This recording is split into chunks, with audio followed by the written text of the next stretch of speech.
আসসালামু আলাইকুম, কেমন আছেন সবাই? চলে আসলাম টিকটকের নতুন একটি ভিডিওতে। আমরা সবাই জেমিনি দিয়ে ছবি ক্রিয়েট করি, কিন্তু সেই ছবিগুলো কিন্তু এরকম অনেক ডাল আসে। তো এই ডাল ছবিটাকে কিভাবে অল্প সময়ে মাত্র 10 সেকেন্ডের মাধ্যমে আপনারা একদম অ্যামেজিং একটি ছবি ক্রিয়েট করতে পারেন, সেটাই আমরা এখন দেখবো। চলো দেখে নিই। তো এখানে আপনারা আমার স্ক্রিনে দেখতে পাচ্ছেন আমরা বেশ কিছু ছবি ক্রিয়েট করেছি। তার মধ্যে দেখুন এই ছবিটা এমনিতে কিন্তু খুব সুন্দর হয়েছে, বাট ছবির কালারটা কিন্তু অনেকটাই ডাল।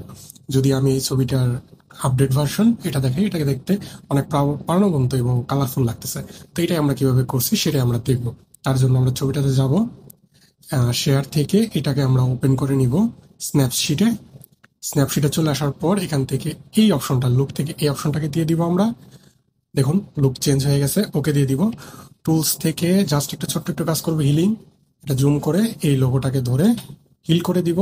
তাহলে আর এটা বোঝা যাচ্ছে না যে এটা এআই দিয়ে তৈরি। সিম্পল একটি ট্রিক। ওকে করে দিব, দেন ডান। ডান করে দিলে কিন্তু আমাদের এই ছিল আমার আগের ছবিটা, এবং সেটার ফাইনাল লুকটা অনেকটা এরকম চলে আসছে। তো আশা করি আজকের ভিডিও থেকে আপনারা দেখতে পেরেছেন কিভাবে জেমিনি দিয়ে তৈরি করা ডাল ছবি বা কালারগুলো একটু ডাল, এই ছবিগুলোকে কিভাবে খুব সহজে সুন্দরভাবে আপনারা এরকম প্রাণবন্ত বা কালারফুল তৈরি করতে পারেন। ভিডিওটি ভালো লাগলে অবশ্যই লাইক করবেন, কমেন্টসে মতামত জানাবেন আপনারা আরও কি ধরনের ভিডিও চান, এবং আমার এই চ্যানেলটি সাবস্ক্রাইব করতে ভুলবেন না, ফেসবুকে ফলো দিতে ভুলবেন না। পরবর্তী ভিডিওতে দেখা হবে, সে পর্যন্ত ভালো থাকুন। আল্লাহ হাফেজ।